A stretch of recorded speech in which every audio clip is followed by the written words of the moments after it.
قربونتون برم. من خیلیاتون متوجه این قضیه شدین که من از بچگی پدر نداشتم و اینو خیلیاتون تو ویدیو متوجه شدین و مشکلات مالی به شدت زیادی داشتم.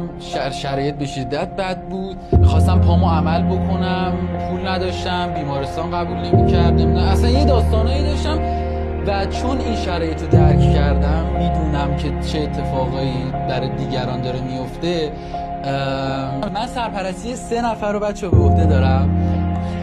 ماه پیش یکی از مادرها که من سرپرست بیماریشون بودم، یعنی داشتم هزینه‌هاشون رو میدادم، به طور کامل خوب شد. یعنی بعد از 7-8 ماه درمانی و فلان حرفا به طور کامل این دکتر گفت اینو نهیرونیز پیش من دیگه، خوب شد، دورشون بگردم، قربونشون برم. سرپرستی دیگه از 3 نفر شد 2 تا و ماه پیش دوباره یکی دیگه به عنوان سرپرستی درمانیشون قبول کردم و هزینه‌هاشون رو دادم میدم. الان با 3 تا 2 تا از کوچولوهامون که باقی موندن، یعنی 2 تا قبلی‌ها، اونام دکتر گفته که دارو عملشون انجام بدن خوب میشن و